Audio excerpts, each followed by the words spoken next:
کہ اللہ کی قسم محمد علی جہلمی جیسے دیوس، اس جیسے کاٹھے حرامی، اس کے باپ بھی اگر قبر سے نکل کے آ جائے اور زور لگائے نا، اللہ کی قسم یہ شرف صحابیت کا اتنا اونچا ہے کہ اس کا انکار نہیں کر سکتے۔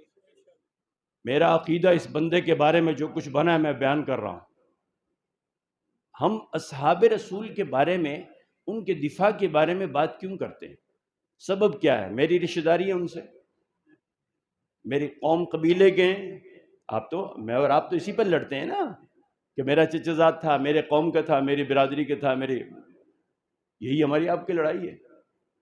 ان حضرات سے ہمارا عقیدت و محبت کا جو تعلق ہے وہ کس وجہ سے ہے؟ نبی پاک صلی اللہ علیہ وسلم کی ذات کے نسبت سے، اور حضور ہمیں فرما گئے انہا لحاظ میری وجہ تو کرو، ہم اس کا لحاظ کرتے ہیں، حضور کی رشتہ دار ہیں یہ۔ لیکن ایک بات آپ سے کہہ دوں، یہ شرف صحابیت کا ایسا اونچا ہے کہ اس کے بعد کسی فضیلت کو تلاش کرنے کی ضرورت نہیں۔ میرا عقیدہ اس بندے کے بارے میں ہے، وہ میں صرف 2 جملوں میں بیان کر رہا ہوں۔ حضرت عبداللہ بن مبارک بہت بڑے محدث ہیں اپنے زمانے کے۔ کسی نے پوچھا حضرت عمر بن عبدالعزیز اور حضرت امیر معاویہ کے مقام و مرتبہ میں حضرت کیا فرق ہے؟ فرمایا عجیب بات ہے، عمر بن عبدالعزیز امیر معاویہ کا مقابلہ کرا رہا ہے۔ عمر بن عبدالعزیز جو ثانی عمر، جو دوسرے عمر کہلاتے تھے اپنے زمانے میں، فرمایا ان کا امیر معاویہ کا مقابلہ کرا رہا ہے۔ فرمایا دیکھ سن، تو نے سوال کیا امیر معاویہ عمر بن عبدالعزیز کے درمیان کیا فرق ہے؟ فرمایا ان کے درمیان تو ایسا ہی فرق ہے جیسے دن رات کا ہوتا ہے۔ پھر فرمایا اگلی بات سن، وہ ربنا لک الحمد لفظ سن، تیرا ایمان تازہ ہوگا اگر ایمان کی رمق ہے، صحابہ کو مانتا ہے۔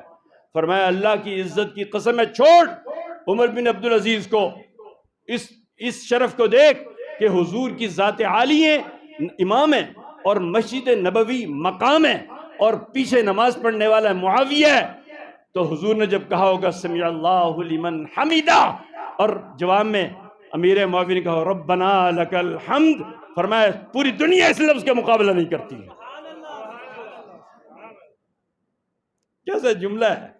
ماننے والوں کے لیے، بے غیرتوں کے لیے نہیں۔ یہ لفظ چھوٹا سا لفظ ہے کہ حضور نے فرمایا سمع اللہ لمن حمیدہ، اور پیچھے امیر معاویہ نے کھڑے ہو گئے، اللہ نے اس کی سن لی، جس نے اس کی تعریف کی ربنا لک الحمد، فرمایا اس کا مقابلہ پوری دنیا نہیں کرتی۔ ایک بات۔ دوسری بات فرمایا عمر بن عبدالعزیز معاویہ کے بارے میں پوچھتے ہو؟ سیدنا امیر معاویہ اور عمر بن عبدالعزیز کا حال تو یہ ہے کہ سیدنا امیر معاویہ ایک گھوڑے پر سوار ہو کر جہاد پر سفر کریں، اور وہاں وہ گھوڑا جہاد کے راستے میں دوڑے، اور فرمایا اس کی گرد اڑ کر وہ گرد اس گھوڑے کے نتنوں میں پھنس جائے۔ فرمایا عمر بن عبدالعزیز جیسے سینکڑوں امیر معاویہ کے گھوڑے میں پھنسی اس گرد کا مقابلہ نہیں کرتے۔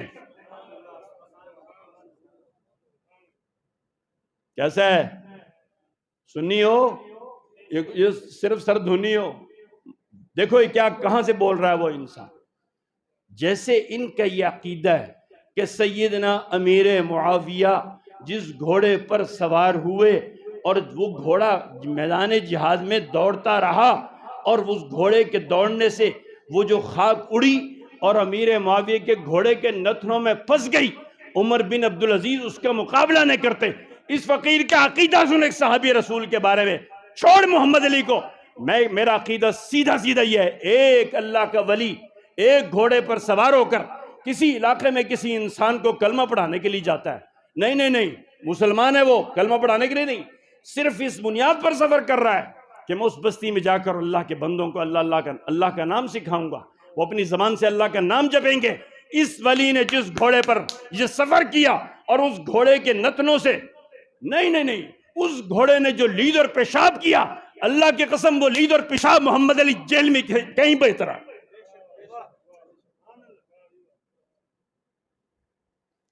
صحابی رسول، ابے تبصرے تو بڑھوے تو کر رہا ہے بیٹھا ہوا۔ انسان کو ڈوب مرنا چاہیے حیا سے بھی۔ میں حیران اس بات پر ہوتا ہوں، سننے والے، آج میں خوددار ہوں، آج میں خاندانی کہلاتا ہوں، اس بنیاد پر کہ میں اپنے باپ کے کسی بھی ایسے انسان سے مصافحہ نہیں، اس کی شکل دیکھنے کے لیے تیار نہیں جس نے میرے باپ کی توہین کی تھی. تو اپنے باپ کی توہین پر اتنا خوددار ہے اور خاندانی ہے. میں اصحاب رسول کے بارے میں اللہ کے سمجھ سے کہیں زیادہ خاندانی ہوں. اس شرف کو میں کہاں لے کے جاؤں؟ جی اللہ نے ان کو چنا، حضور کی صحبت میں رہے. اس شرف کو کہاں لے کے جائے گا؟ اللہ نے ان کو انتخاب کیا اور حضور نے ان کو دیکھا اور انہوں نے حضور کو دیکھا. کمال ہے. آج ایک صوفی اٹھ کر میرا مغز کھا جاتا ہے، یہ مجھے جینے نہیں دیتا ہے.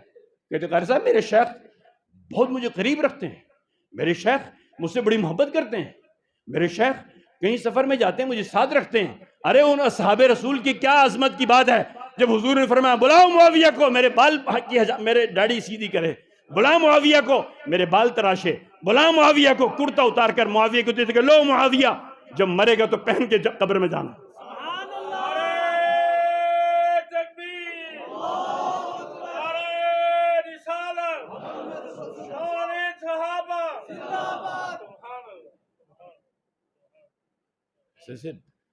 میں اگلی بات کہہ رہا ہوں، اگلی بات بھی کہہ رہا ہوں.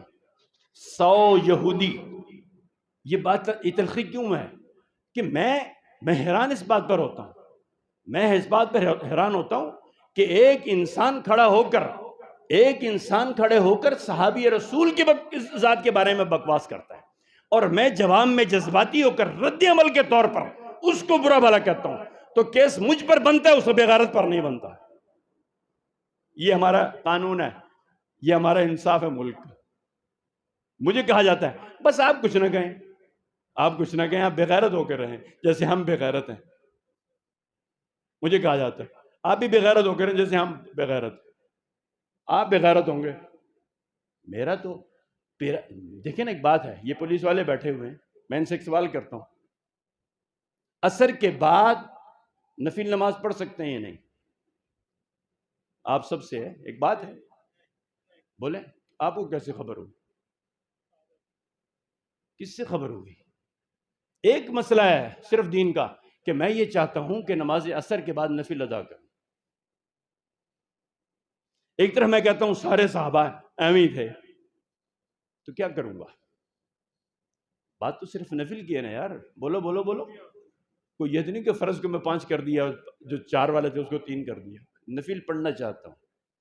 اللہ کی قسم ایک ہی شخصیت ہے سیدنا امیر معاویہ، فرماتے ہیں میں حضور کے ساتھ ہوتا تو حضور نے کبھی عصر کے بعد نفل نہیں پڑھے.